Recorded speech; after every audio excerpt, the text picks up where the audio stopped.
Most Thanksgiving dinners feature a big brown bird with all the fixins, but every family's table is unique, from the way you brine the turkey to Grandma's secret pumpkin pie recipe. And while some family traditions are sacrosanct, there's always room to introduce new ones. I'm joined now by a pair of food and wine pros with some tips for taking your Thanksgiving meal to a new level. Chris Coombs is the executive chef and owner of Duave, Boston Chops, and D-Bar. And Jonathan Alsop is the founder and executive director of the Boston Wine School. Welcome. Thank you. Thank you so much. So tradition is tradition, but everybody plays with the turkey. How you're going to get keep the meat from going dry, whether you should put the stuffing inside or out. We had a Facebook question for you today about whether you cook some parts by themselves. Chris Coombs, what is the definitive uber chef way to cook a turkey? Okay, so first and foremost, you have to obey tradition. And you know, in the Coombs household, as a young cook, when I first started learning to cook, I thought that it would be okay to change everything that my grandmother had done for 40 years. Come to find out that's actually not okay. I was going to say, how did that end for you? No, it wasn't okay. Like adding salt and pepper to things just wasn't a good idea. So some of the advice that I have today is going to be quite helpful for an adventurous cook or someone who's really looking to knock their guests' socks off. But some things that Grandma makes, just leave it as Grandma makes, because it could never possibly be better than it already is. So basically, just to take the bird as a whole, I think it's really important to try and purchase a beautiful heritage bird, you know, from Whole Foods or something like that. I actually like turkeys from Misty Knolls Farms up in Vermont.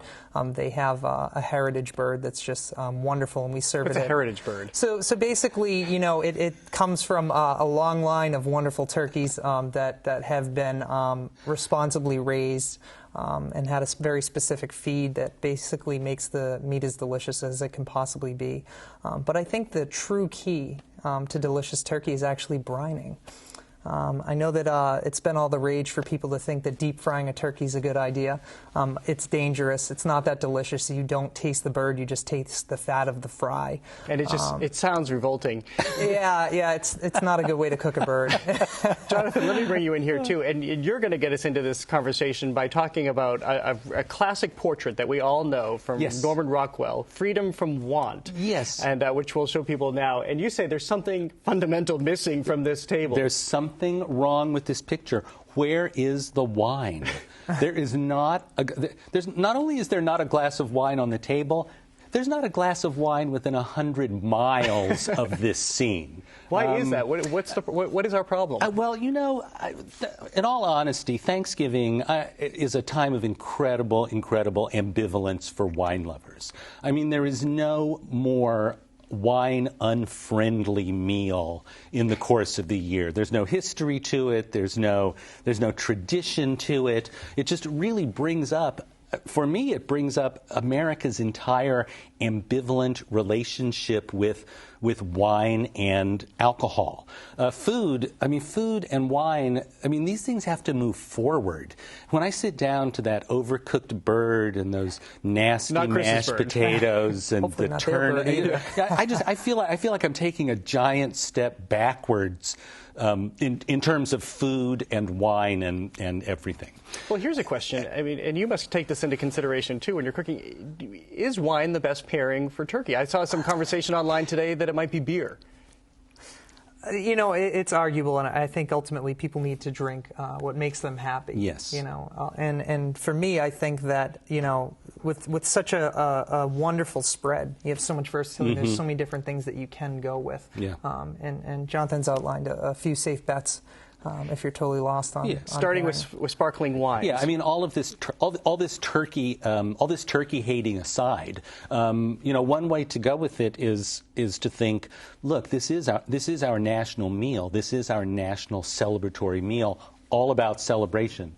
Westport Rivers sparkling wine down in Westport, Mass. Fantastic sparkler. They've been making sparkling wine almost 30 years now. Probably the most champagne-like of American sparkling wines from Westport, Mass. And then one of my favorites is a sparkling wine from Albuquerque, New Mexico. Who knew? Who knew? Who'd have thunk it? But it's fantastic, super affordable, delicious, and you know, keep it a party. Just keep opening different sparkling wines throughout the night, and let that be good enough. So, Chris, if people are going to branch out, going back to food for a second, where do you suggest that they start? And one of your pieces caught my attention today, which I tweeted about as well, cornbread, sausage, stuffing. Sure. So I like to go a little bit outside the box with food, and we have some wonderful recipes that we put up on the website to help people tomorrow, and luckily we still have time to make these things happen.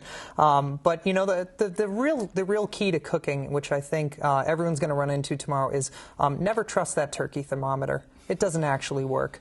Get yourself a good thermometer, and I'd like to, I'm going to say we'd like to cook the bird a little bit less than what it says on the packaging. So if you're going to tempt the breast of the bird tomorrow, you really want to stop your cooking between 158 and 160 degrees Fahrenheit, because the bird's so large the cooking's going to carry over to a nice 165 degrees. Let the turkey rest and just sit about 20-25 minutes before you cut it to keep all that juiciness and succulence in the bird. The thighs should temp out a little bit higher than that. You want the thighs to temp out between 164 and 166 degrees, which will break down some of that sinew, and you're going to have a beautiful, beautiful bird. And do you cook the bird with the stuffing inside or separately? I actually cook it separately because I think that the bird will cook more evenly. I like to season the inside of the cavity and put some vegetables, mirepoix, onions, garlic, things like that, thyme, sage, inside the bird, but then I discard that after cooking, and then I actually bake the stuffing separately. So, Jonathan, you've been, aside from sparkling wines to go with this delicious bird we just heard about, you've also been looking at some local beers, yes, some local recommendations. Well, yes, you know, forget wine for a second. Let's just think about drink overall. Bully Boy Distillers, great new Boston distillery. They make rum, they make corn whiskey. I mean, you know, this is you know, cask to glass. You know, the farm to table and it's local. movement, and it's local. Berkshire Brewing Company, they make a great, it's not an IPA, but it's a really hoppy ale. The picture we have shows it in a bottle. They also make it in a classy can. Which you prefer? Which I prefer. The can is the new hot delivery system for beer. And a guy I just really want to give a shout out to, a local genius, a dude named Marco Montez. He's an urban winemaker down in New Bedford. His winery is called Travesia. Riesling, Chardonnay, Vidal Blanc, just great world-class wines from him. You're talking about eating local. I mean, let's eat local, let's drink local, and that's going to make it a great holiday. And finally, Chris, I just want to ask you, we just have a few seconds left. My contribution tomorrow, I'm embarrassed to say, but I'll throw myself under the bus. It's deviled eggs. Oh, I love deviled eggs. Thank you, you're kind. But for people who aren't a fancy chef like yourself, I mean, is this something that you grew into, or did you always have an aptitude for this? I mean, I've always loved food. But, you know, I think that everyone throughout the course of their life continues to refine their own personal cuisine, whether you're a home cook, a professional cook. It really, you know, there's a lot of knowledge to pick up from making mistakes and trying new recipes and seeing what you like and what you don't like, and just teaching your palate, you know, what it enjoys personally. Some people enjoy more salt, others enjoy more acid, but we've got a lot of real fun recipes that you'll be able to try out at home tomorrow. And we'll post them on our website. Absolutely. And my deviled eggs are a hit, I will tell you. I am sure. I can't wait to try them. Chris Coombs, Jonathan Alsop, thank you so much. Thank you. Thank you.